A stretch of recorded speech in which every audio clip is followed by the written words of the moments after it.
नमस्कार।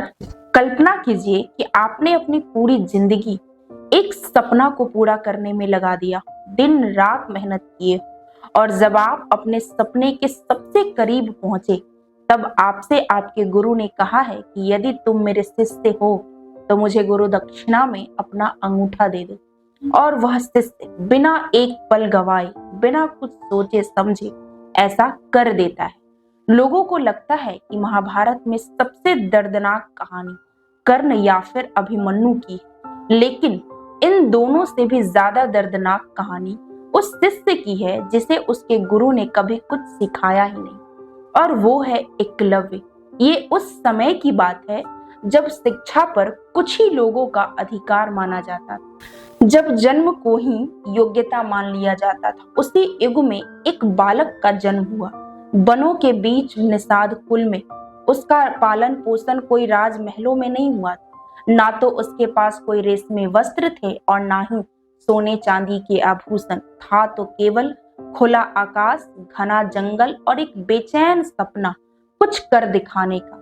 एकलव्य को बचपन से ही धनुष और बाण से विशेष लगाव था। कभी यह टहनियों का धनुष बनाता तो कभी मिट्टी को अपना लक्ष्य बनाकर उसमें हमेशा अभ्यास किया करता था। एक अनोखी जिद थी उसे कुछ कर दिखाने का। धीरे धीरे एकलव्य को मालूम हुआ कि उस समय के सबसे महान गुरु द्रोणाचार्य, जो अभी हस्तिनापुर के सभी राजकुमारों को शिक्षा देते हैं, और उनका सबसे प्रतिभाशाली शिष्य था अर्जुन।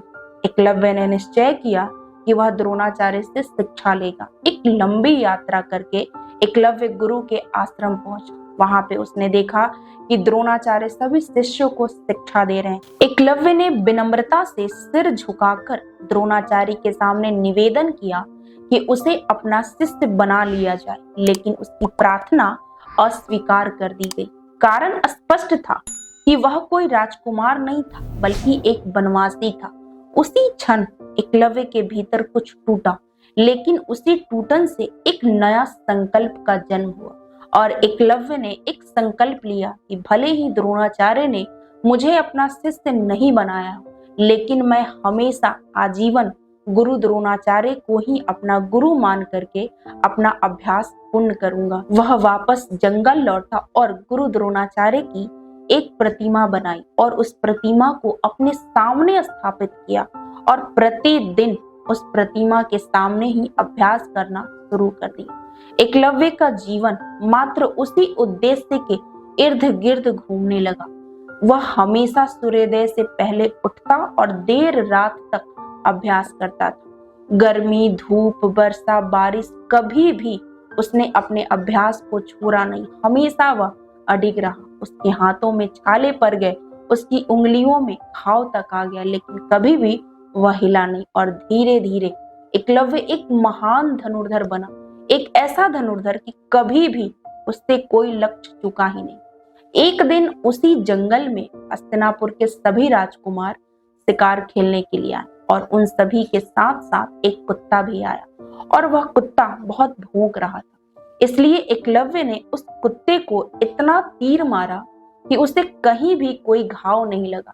यह सब देख करके सभी राजकुमार चकित हो गए, और साथ साथ अर्जुन भी चकित हो गया, क्योंकि अर्जुन को यही बताया गया था कि वह संसार का सबसे महान धनुर्धर बनेगा, लेकिन उससे भी बड़ा धनुर्धर एकलव्य दिखाई दे रहा था। द्रोणाचार्य स्वयं उस अज्ञात धनुर्धर से मिलने पहुंचे, और उन्होंने एकलव्य से पूछा कि आखिर तुम्हें यह विद्या किसने दी। एकलव्य ने बहुत ही विनम्रता से सिर झुका करके उत्तर दिया कि मैं स्वयं को द्रोणाचार्य का शिष्य मानता हूँ, और उसने द्रोणाचार्य की प्रतिमा की ओर संकेत किया। द्रोणाचार्य समझ गए कि यह वही बालक है जिसे उन्होंने अस्वीकार किया था, लेकिन द्रोणाचार्य जानते थे कि अगर इसका अभ्यास ऐसे ही जारी रहा तो एक दिन यह अर्जुन से भी आगे निकल जाएगा, और इसी कारण उन्होंने गुरु दक्षिणा के रूप में एकलव्य का अंगूठा मांग लिया। ये अंगूठा मांगना सिंबॉलिक था। जैसे हम सभी कहते हैं ना कि तुमने हमारा नाक कटवा दिया। ठीक नाक कटता नहीं है, बल्कि कहा जाता है। वैसे ही द्रोणाचार्य एकलव्य का अंगूठा नहीं काटे थे, बल्कि एकलव्य से प्रतिज्ञा लिए थे, क्योंकि वह जानते थे कि अगर एकलव्य ऐसे ही अभ्यास करता रहा तो अर्जुन पीछे रह जाएगा। इसी कारण उन्होंने प्रतिज्ञा लिया कि तुम कभी भी धनुष और बाण नहीं चलाओगे। ये सिंबॉलिक था। आप सोचो कि जिस अंगूठे से एक धनुर्धर का सपना पूरा होता है, एक धनुर्धर का पूरी दिशा नियंत्रित होती है, उसी अंगूठे को एकलव्य ने बिना कुछ सोचे समझे एक क्षण में द्रोणाचार्य को दे दिया। उसके जीवन की दिशा उसी क्षण बदल गई। अब वह पहले जैसा धनुर्धर नहीं रह सकता था। उसका कौशल सीमित हो गया। परंतु इतिहास में एक और बात उसी समय दर्ज हुआ कि त्याग केवल राजमहलों में नहीं होता है। महानता केवल राज सिंहासन पर नहीं बैठती है, बल्कि कभी कभी जंगलों की मिट्टी में भी अमरता का जन्म होता है। एकलव्य की कथा केवल गुरु भक्ति की कहानी नहीं है, बल्कि यह समाज की वो सच्चाई है जहां प्रतिभा को सिर्फ जन्म के आधार पर आंका जाता है।